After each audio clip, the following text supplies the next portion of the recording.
Hey. What's up, Steemians? So,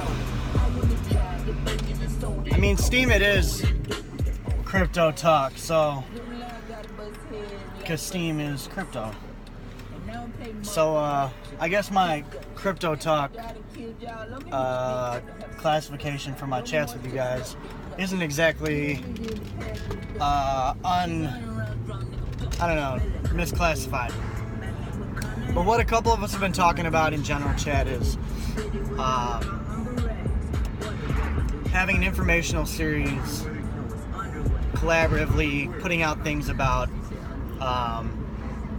topics that a lot of people new to Steemit have questions about,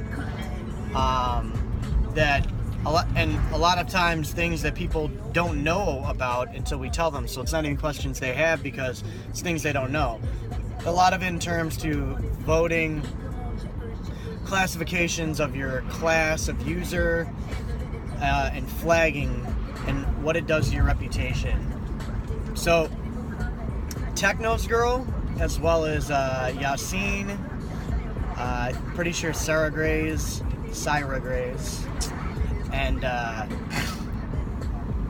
and another guy who goes by the handle, it's Alpha something or Albert something. I'm sorry that I don't know it. He's a pretty active user. I've seen him around quite a bit. But he just put something up about the same types of topics. So all are different, but they're all around the same category. I even told him, you should hop on general and come chat with us so we can try and collaboratively, put some things together. Syra Bot is right now doing a good job kind of organizing everything collectively. But what I want to talk to you guys about, first we'll start with the classes, okay? You guys will hear terms thrown around, minnow, dolphins, whales. Now there are also small dolphins, big dolphins, but the biggest thing is that I'll tell you how much steam power, I'm pretty sure about these numbers, it is that you're classified in. And then there's like different whale kind of and dolphin colorations or of their badge. But a redfish, you have 0 to 1,000 steam power. You're also still considered a minnow because a minnow has 0 to 5,000 steam power. Alright, then dolphins begin. And dolphins are 5,000 steam power to 50,000 steam power. And then that's where the whale classes come in. 50,000 plus steam power puts you in that whale category. So obviously the little dolphins are on the smaller end of that, the bigger dolphins are on the bigger end of that. There are even some whales that still have dolphins as their logos. If you look on Steamed, you can find those logos, or you look at your Steamed board. It'll kind of give you a picture and tell you what awards you've accrued, as well as what your badge is. So what Steam Power does is those are like your influence tokens, your influence votes. So the more Steam Power you have, the more your vote is worth. Because you're an influencer, so your votes can heavily influence the visibility of a post. And obviously the people that have the most steam power are the people who will be able to create the most visibility for someone by whether they re-steam and they just have a huge audience, whether they vote in the first 15-30 minutes and get you on that hot category. Their votes could put you into trending. So there's a lot of factors that go into it. Okay. But on to voting now, as this is more for new users, because most people who've been there for a while understand all of this. But for voting, you guys have, when you have 100% steam power, or 100% powered up, I should say, your vests are being given out at their maximum influence, which is 100% of what it's worth. So like mine are worth like, I don't know, I think 23 cents maybe or something like that at 100%. You get 10 of those every day at 100% before you have breached your influence limit, to where now your votes are now worth less money or less of an influence, because the amount of money that you've accumulated in the first half an hour is very important for getting your post seen. Which there are services to help you out, Rando Whale, Minnow Support, Booster, to name a few of them. There's other bots that are throughout, Minnow Support and other projects. But if you don't have a huge following, it takes money to make money. So if you're on the platform to make money, or you feel like what you wrote about is important and should be being seen, it's just like on any other social media platform. You got to put some money into it sometimes to get that out there. If you don't have a good network yet that's going to help you re-steam and help support you, then those are some options for you. But along with those votes and re-steams that you have, and this was the main reason I wanted to make the video, to educate people kind of on flagging, what it does to your reputation, that kind of thing. So you'll notice that as a new user, sometimes you get off to a rocky start and your reputation gets dropped. You may be on a little streak. You may, you start at 25. You may have gone up and be at like a 40. And all of a sudden, you start getting a bunch of flags on your posts. And, or maybe just one post and you didn't listen to whatever they said to you. So you continue making posts with similar content, and then they start becoming flagged. What these flags will do to you, flags are used for a number of reasons. Plagiarized content, disagreement on rewards, which could be someone disagrees that you're upvoting yourself and giving yourself rewards on your comments, copy and paste stuff, if there's hate speech or anything else upon it. There are plenty of reasons that you could say are worth flagging over. But I will tell you, all new users, do not flag people when you do not have, if you don't have as much Steam power, if you're not even close to them, or they're a vested user who has a solid network, your best bet is to just ask them kindly in a message after you've been flagged what it was for, and then fix it. So that way your future post won't be affected. If you can fix the post you wrote, I would fix it, then ask them to remove their flag. Some are kind enough to do so. But it's a big thing, because if you have a couple guys whose Steam power is high, let's say they're whales, and they come in and they flag down a bunch of your stuff because of you abusing or misusing the platform, or not following the community guidelines, your rep could drastically fall to where if you're underneath a 10, it will prevent you from, I believe, posting pictures with your posts. And it'll completely eliminate your visibility. So unless someone goes to your blog, if you have something that's been flagged to where it's now lower rated than it is higher rated, the only way that anyone's going to see that is by going to your blog. So it's not censoring you, but it is burying you pretty much, to where only your followers that are actively just checking your blog and not their feed are going to find it.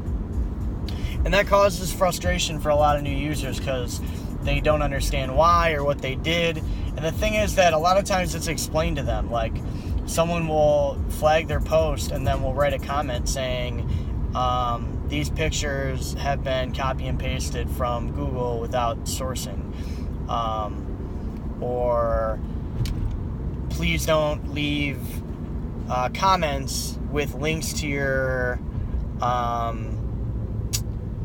to your blog or your article in my comments, that's considered spam. And they'll warn them and tell them, I'll give you an hour, or so. And then if they don't, then they flag the comment. So it gets buried. Just play nice. Like when you're new, you don't understand exactly how everything works and how everything is set up. It's a learning experience. So, and that's why we want to make these for you guys. But when it comes to flagging, you do not want to get into a flag war. What a flag war is when, it's pretty much a pissing contest. Who's gonna negatively affect the other user more until they quit? And that is how you get your rep ruined. Like if you get flagged when you're a new user, just find out what you did wrong and change it. Don't engage in flagging them back or going to their page and starting to flag them. Because as you will soon realize, they probably have much more Steam power than you, and you're going to lose, like really bad. You're going to wish you never started doing that.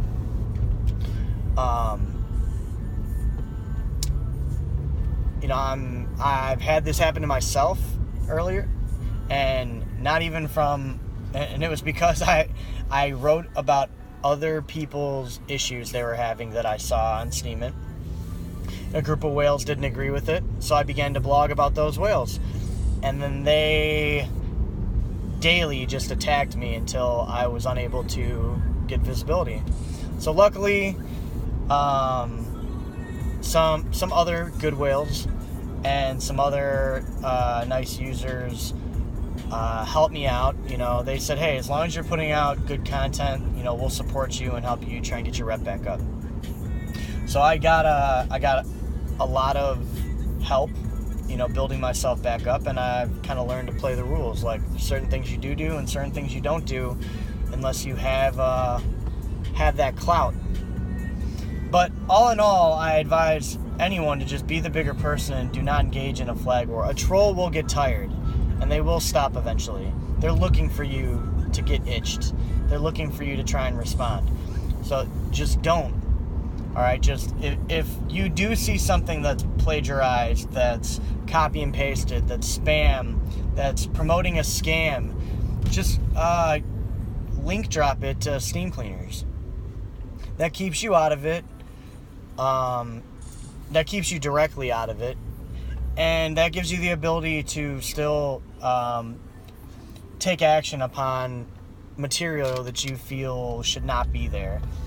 That's honestly my best advice to you when it comes to flags and stuff like that. Like, I understand why they are there, but they penalize your rewards, your author rewards, as well as they're pretty much just, they're pissing contests. They're dick measuring contests. Who can harm the other one the most after something happens? You flag someone and they get mad that you flagged them because it affected their author rewards, and now all of a sudden they're flagging all of your stuff just because they're pissed at you. And that's not something you want to have as a new user when you're trying to gain a following, is to become not so visible. So touching back, I'm kind of all over the place. Touching back to the voting things. I said you guys have 10 votes at 100%. Obviously that means, of course, you can vote more, or you can, once you get over 500 SP, your voting power becomes a slider where you can delegate how much of your voting power you want to use. So you could do 50% votes. You can give out 20 if, let's say, you follow a lot of people that you think have great content. Then you can spread it out. Obviously, people appreciate more when they get that 100% vote from you. But there's a slider there for a reason, so you can delegate how much you feel that work or the post is worth. I try to support a lot of new users that use our Young tag. Use the Young tag. Because that's kind of what we intended for it to do, to help active users who want to curate and want to help, support other minnows who are new, have that be a way for their content to be found in the large bay of Steemit content. So, sometimes, yeah, I overvote, but it's because I'm trying to set an example for, how people should be leaving comments and voting and things of that nature. I try to spread the love, I guess you could say. So yeah, so as long as you care about giving your 100% out to, or having your 100% voting power, I guess you could say, every day, you want to stay under that 100% votes, and to use them wisely is the easiest way to do that, by voting on. And Technos Girl touched on this in her thing, and so did Yassine. Not just voting for BS, not just voting to vote. Make sure that if you're voting on something for someone, make sure that it's worth the vote you're giving them. Make sure it's good content. I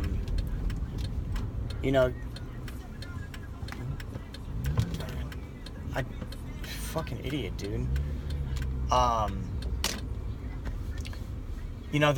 And good content comes in all forms. What are you doing, dude?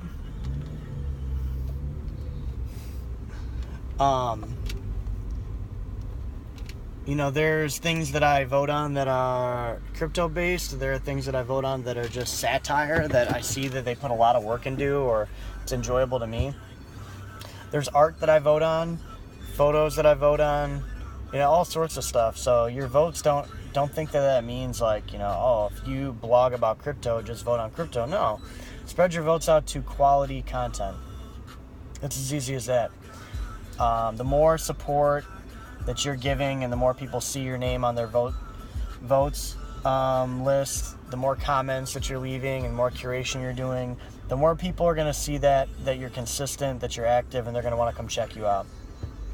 I just got to work, so that's my little spiel on kind of voting, flagging, stuff like that.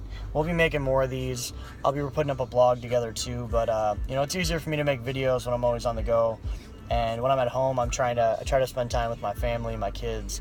So I normally don't get to blogging until a bit later.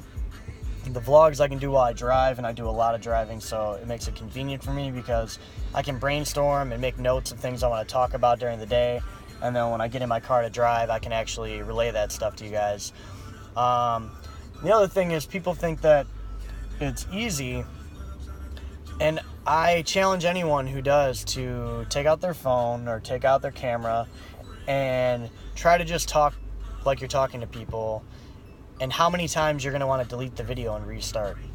To just be natural and be yourself and be able to just talk is a lot, I don't want to say hard. It's not hard to do. It's just hard to get used to, because you're speaking to an audience that isn't necessarily there, and a lot of people don't speak in that way, or aren't good public speakers, so it seems off to them. And hearing themselves talk, and re-listening to themselves talk to make sure that it's good, or it's at least almost the way that they wanted it, can be the hardest process. So that's why a lot of times I put it out. It's gotten me used to what I do, my style. I rewatch my videos, I see what I like, what I don't like, what other people give me constructive criticism that I love. So it's a learning experience, but to get used to being able to talk about these things and do this kind of stuff is a little more difficult than meets the eye. Expect another video from me later tonight. Until then, keep the yunk strong, spread that yunk like peanut butter. And go check out Technos Girl, Yassine's post, Sour Gray's post, and Alpha or Albert something. I'm gonna link all of their stuff in the blog section. So support. Later.